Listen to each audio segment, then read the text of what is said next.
तो hello student, good evening. उम्मीद है कि आप लोग अच्छे और स्वस्थ होंगे और स्टडी आप लोग बहुत बढ़िया से कर रहे होंगे। तो फिर जो है हम लोग क्लास 12th में फिजिक्स में न्यू टॉपिक लेकर आए हैं और इस टॉपिक का नाम है विद्युतीय पृथक्कीकरण। और विद्युतीय जो पृथक्कीकरण होता है इसका उपयोग कहाँ होता है, इस चीज के बारे में हम लोग सीखेंगे। तो ये भी वीडियो बहुत खास होने वाले हैं आप लोग को, तो शुरू से लेकर अंत तक अगर आप देखेंगे तो बहुत अच्छा से समझ लेंगे। देखिए इसमें पॉइंट कर रहा है कि विद्युतीय पृथक्कीकरण क्या है। ध्यान से बहुत समझना है, ठीक है। विद्युतीय यानी विद्युतीय जो है पृथक्कीकरण क्या है, और फिर इसके बाद बोल रहा है कि इसके एक जीवन उपयोगी यानी जीवन में इसका क्या उपयोग है, इसके बारे में आपको बताना है, ठीक है। सबसे पहले हम लोग जानते हैं कि विद्युतीय जो पृथक्कीकरण होता है ये क्या है, ठीक है। देखो परिभाषा के रिकॉर्डिंग हम लोग जानते हैं। परिभाषा कह रहा है कि किसी निश्चित क्षेत्र को, ध्यान समझना प्यारे बच्चों, किसी निश्चित क्षेत्र को विद्युत क्षेत्र के प्रभाव से बचाने की प्रक्रिया को विद्युतीय पृथक्कीकरण कहते हैं। इसमें बहुत सारे ऐसा आप लोगों को टॉपिक दिखाई दिया होगा। बोल रहा है किसी निश्चित क्षेत्र को विद्युत क्षेत्र क्या होता है प्यारे बच्चों, ध्यान समझना। सबसे पहले हम लोग विद्युत क्षेत्र के बारे में जानते हैं। जैसे मान लीजिए यह कोई तार है, ठीक है, कोई क्या है बच्चों, तार है, और इस तार में क्या है बच्चों, करंट है।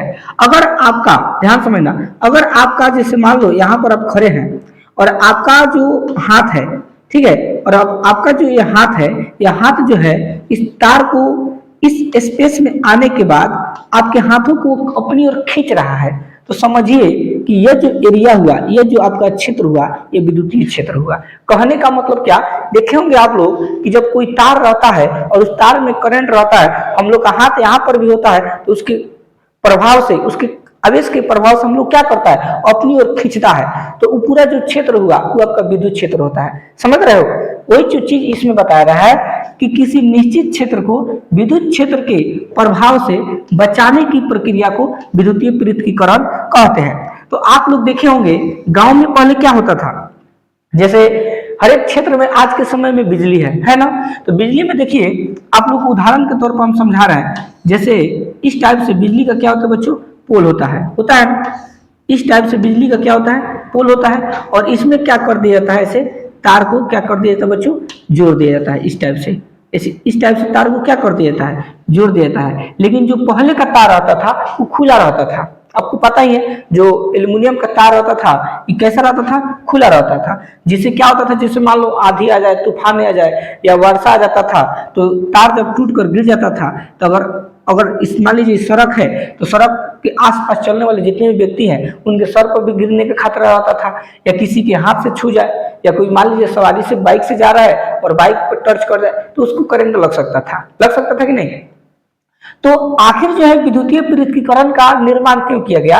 विद्युतीय पृथक्कीकरण का मतलब होता है बच्चों, जो आप लोग आज के समय में देखते होंगे कवर वाला तार, देखिएगा कि अब जो है इतना तार आपको देखने को नहीं मिलता है, मात्र एक एक तार आपको देखने को मिलेगा। इसी में बहुत सारा तार होता है और इसके ऊपर से प्यारे बच्चों क्या कर दिया जाता है, कवर लगा दिया जाता है। इस टाइप से क्या लगा देते बच्चों, कवर लगा दिया जाता है। आप लोग को पता है जो आज जो है मार्केट में काला काला तार आपको दिखाई दे रहा होगा, और उस कवर के अंदर तार रहता है, जिससे क्या होगा कि अगर अचानक मौसम खराब होने की वजह से अगर तार गिर भी जा रहा है तो किसी को क्षति नहीं पहुंचता है। यही कारण है विद्युतीय पृथक्कीकरण, यानी किसी भी तार को उसको क्या आवरण के द्वारा या किसी परत को चढ़ाकर उस तार को क्या किया जाता है, छिपा दिया जाता है, जिससे जब किसी कहीं भी टूट कर गिरे तो किसी को क्षति नहीं पहुंचे। वही प्यारे बच्चों क्या है, विद्युतीय पृथक्कीकरण है, ठीक है। तो यही चीज को बताया गया, देखो यहाँ पर कि किसी निश्चित क्षेत्र को विद्युत क्षेत्र के प्रभाव से, यानी विद्युत क्षेत्र के प्रभाव से बचाने की प्रक्रिया को विद्युतीय पृथक्कीकरण कहेंगे। अब किसी विद्युत क्षेत्र के प्रभाव से हम लोग कैसे बच सकते हैं, उसके आसपास में नहीं जाएंगे। जहां तार लगाया गया होगा वो तार क्या होना चाहिए, कवर वाला तार होना चाहिए, जिससे अगर गिर भी जाएगा तो किसी को क्षति नहीं पहुंचेगा। उम्मीद है कि आप लोग बहुत अच्छा समझ में आ गया होगा।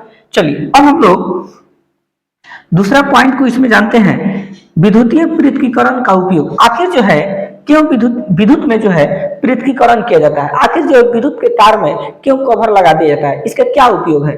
तो देखो बच्चों, उत्तर में लिखवाया गया है कि विद्युत तरित्र की स्थिति में, विद्युत तरित्र की स्थिति का मतलब क्या होता है, जैसे मान लीजिए घाटा गरजता है ना, घाटा नहीं गरजता है, चाहे बहुत सारा आप लोग देखेंगे जब कोई खुला तार होता है, जब घाटा गरजता है तो उसमें क्या होता है, करंट उठाता है, ठीक है, जिसको हम लोग अर्थिंग बोलते हैं। तो विद्युत तरित्र की स्थिति में कार या बस के अंदर बैठे व्यक्ति को हानि नहीं पहुंचती है एवं व्यक्ति सुरक्षित रहता है। और आप लोगों को पता है कि जैसे मान लीजिए तरित्र की स्थिति में या वर्षा हो रहा है, उस स्थिति में कोई मान लीजिए बस से कहीं या कोई कार से कोई व्यक्ति जा रहा है, अंदर बैठे हुए हैं, अचानक मान लीजिए तार टूटकर उस कार पर गिर गया और तार जो खुला है, तो क्या होगा बच्चों, उस व्यक्ति को करंट भी लगने की संभावना रहता है। लेकिन अगर वह तार कवर में रहेगा, कवर का मतलब पृथ्वीकरण, कवर मतलब पृथ्वीकरण, जब विद्युत को पृथ्वीकरण कर दिया जाएगा तो अगर तार टूटकर उस कार पर भी गिर जाएगा तो कोई क्षति नहीं पहुंचेगा, ठीक है। यही जो है बच्चों विद्युत पृथ्वीकरण है। उम्मीद है कि आप लोग बहुत अच्छा समझ में आया होगा।